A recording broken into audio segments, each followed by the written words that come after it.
Dequincy Train Museum in Dequincy, Louisiana. It's a beautiful old building.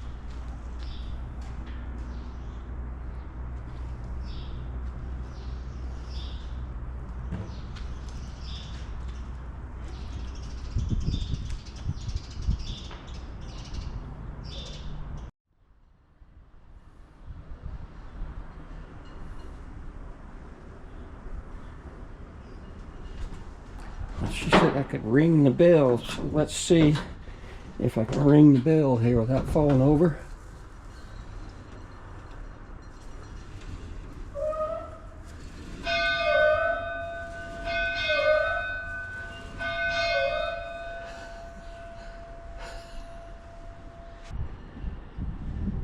So I got the steam tender here, caboose back there, and the steam engine.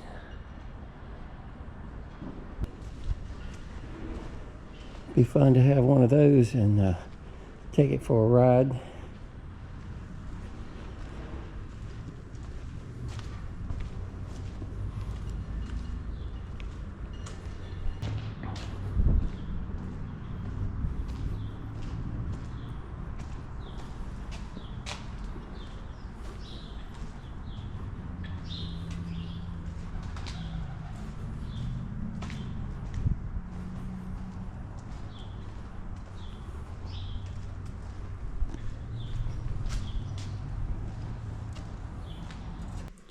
This is the inside of their passenger car.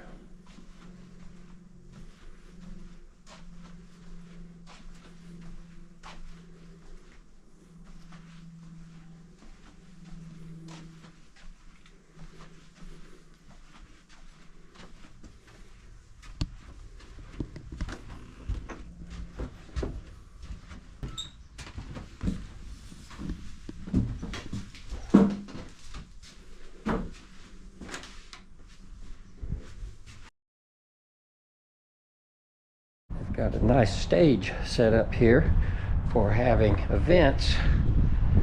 You can have a band here and maybe another band over there. Places to sit out here, playgrounds for the kids. Yeah, a train come by just a few minutes ago with Canadian Pacific or Canadian National, whatever, Canadian Power. It had a Canadian engine on the front. So this is a fairly main line running right by the museum here.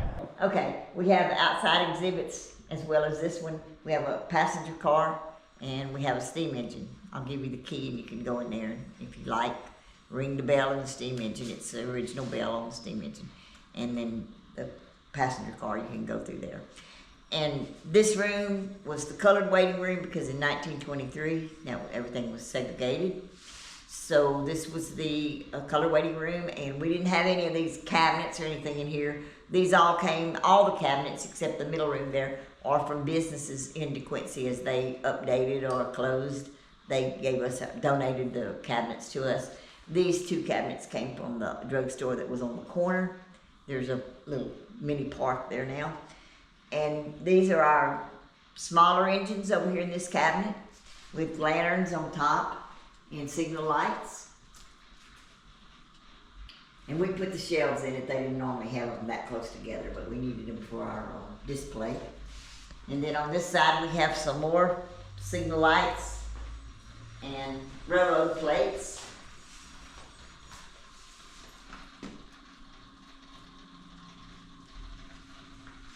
This is a copy of the original blueprint of our building. We had the original, but the sun, this right here, the sun was coming in, it was bleaching it out. It was blue, of course, because it was the blueprint, the original blueprint. So we got a copy of it because we didn't want to run that original. And we have a railroad festival here in April every year, second weekend in April. And these are some of the posters that we had from those times. And we're getting ready for it now. That's why I was running a little bit late today. We have telephones over here on this side that were used in this depot. And then when they updated our phones in the depot, we sent those to Deweyville, which is about 20 miles from here, to be used in their depot. So when we opened this depot as a museum, they found out about it. They went in their storeroom and they got the phones that we used to use and donated them back to us. So they were actually used in ours.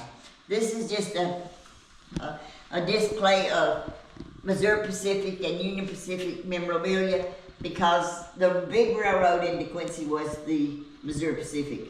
They have now merged with the Union Pacific. Now that's the railroad my dad worked for 52 years. He was an engineer for that railroad, and he retired before they merged, though. He had a stroke on the engine, actually, and that was the railroad he worked for all his life. So that's just a cross of both of them. And then when they merged, the family had this made for them, Union Pacific and and Missouri Pacific together. So there's really not a sign like that one. They had that made for them. Now this railroad over here on the backside here was the KCS, and that was a smaller railroad, but they had the pretty depot. As a matter of fact, they built most all their depots in the mission style. And this depot was to be torn down within 90 days. And the ladies' clubs in town decided that maybe we could save one room of it for just a meeting room. When the railroad, we had to talk with them about it, and they said they'd sell it to the city for $1. So they sold it to the city for $1. And they didn't have to pay to tear it down or anything. And we brought in several crews. We had a little institution outside of town, correctional institution. They brought their men in. We hired some carpenters and some painters and such, and now it's on the National Registry. Although we did get damaged with when the Hurricane Laura came through in this middle room here, it knocked a big hole in the ceiling, big hole in the ceiling, and we just now finished getting all that done about 6 weeks ago. So we still have some pictures that we need to hang on the wall, a little bit more facial stuff we need to do to the museum, but we're just about back where we started from. We're waiting on our little train. It damaged our little train because the ceiling fell in on the little train, and it started it out. So we are working on getting it fixed. We have the engines in the shop with the model train folks in South Texas. They're going to fix them for us. So I can't turn it on for you, but maybe on your next trip you pass back through, you can see it. This is our resident watchmaker right there. He made that likeness of himself. That picture up there is his church directory picture. So he does look like the picture. He made it himself. And he made it out of plaster Paris, and then he made some it moved a little bit, and he made that out of antique watch parts. So when it did break, we didn't have anybody to fix it. He'd already passed away. This is the telegraph operator's desk. If you notice, it's facing the tracks because his main job was to telegraph the next station, east or west in this case, that the train was coming in, about how long it'd be before it would arrive at the next depot. These were all used in here originally, the adding machine and typewriter. This is all original, ticket window. The ticket agent could sell both windows. And this room right here is where the workers worked. Then over here I have the collar board. Everything was done by hand back then. But that's how they knew which crew to call next. Then you move from the top to the bottom and rotate it back up again. And that's just a portion of it. They had enough people working in Dequincy. They had a room about the size of this room, and they had those boards all the way around it with different crews, those that work from here to Houston or those that work from here to New Orleans. This right here is from the shops. The Missouri Pacific had a big shops. They brought trains in from all over to work on them and send them back out. They had about 11 acres over there that they would use for repair. And they had a roundhouse, a turntable, a blacksmith shop, a mechanic shop, most anything you needed to repair the engines or whatever other parts of the train they brought in. Now it's a baseball park. It's been donated to the city. That was part of the Missouri Pacific. This is just some memorabilia, different things that might interest you. Likewise, in this cabinet right here is memorabilia that, different memorabilia that might interest you. This was the white waiting room. These benches are original. They were built for our depot. Although they have been refurbished a time or two, they were built for our depot. And then in these cabinets, we have different memorabilia that might interest you. I have date nails up here. I also have some date nails in the other room that you can touch and look at and so forth. Lanterns throughout the years. This is the ones they use now, the little rectangle one with the halogen light in it. Much better than the ones that they began with, which is these down here, that didn't put out a great deal of light. Then down here I've got the little tabs that lock the doors on the freight cars. They're like zip ties, you gotta cut them off to get them open. Here's my big trains right here. This is my biggest train as far as size-wise. They all do run, we just don't have enough room to run them. The little McDonald's down here used to have theirs hanging from the ceiling. When they built it with a railroad motif. And they had to redo it because they soon found out that every time a train passed by, the trains got off track, because it's just 3 blocks down the street down here that we have the Missouri Pacific, Union Pacific, and they're running freight trains all day also. And then this is our smaller trains again with a couple of our big trains in the cabinet with them. That right there are rule books and different kind of instructional books that the men used.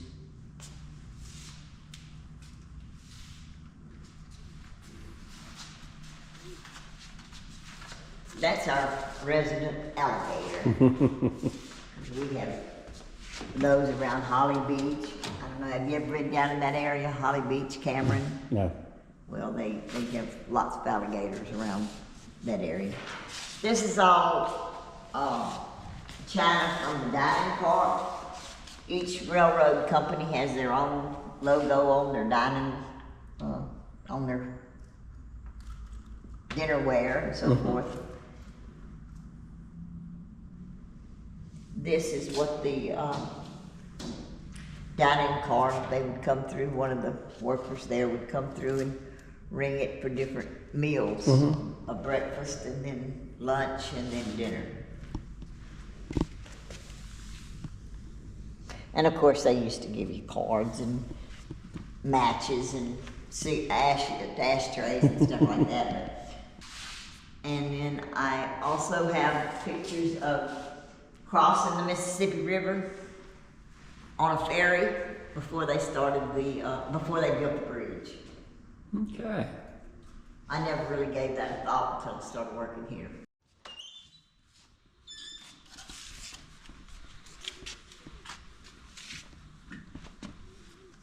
We've got a little small gauge track because they used to do logging in this area, and they used a smaller gauge because whenever they would move it from one place to the other, it wasn't as heavy, wasn't as hard to move. And if you go around here and look, you can see the regular size gauge train. a track. And it's heavier, of course. Okay. You know. And then this wagon is one of the ones that they use. We've had it here since 1923. It's been repainted, but it's very, very easy to move. I leaned against it one day and it started rolling and it really scared me. And I didn't realize how easily it does move, but we're getting ready for the Railroad Festival, as I said, so there's a lot of stuff. To see how easy it moves. Oh, wow. Just, you know, with one hand you can move it. And I didn't realize that. And when I leaned against it, I thought I was gone to the cement. This bench right here is, it's an original bench. It's never even been painted or anything. Yeah. As a matter of fact, it was, when we closed down this depot, the KCS asked for most of our furnishings to be sent to Beaumont, and we sent them.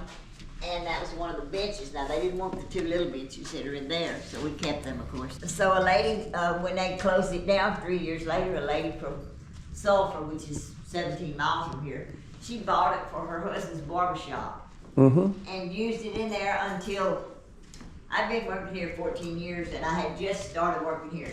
And they called and asked if we'd like to have that bench back, that she had the paperwork of authenticity that it was built for our depot and everything. And I said, yes, we would. So they brought it in here on a horse trailer, because it's bigger than a regular, longer than a regular pickup. So that's why it's in here. We brought it in here because we let them move the benches around when they rent it for a birthday party or whatever function. We didn't want them to move this great big heavy bench and tear up our floor, because the floor is all original throughout the whole building. It's original. So we put it in here, and when we don't have railroad festival stuff in here, we have it, this is moved over so people can sit there and listen while I'm telling them. That's all for this trip.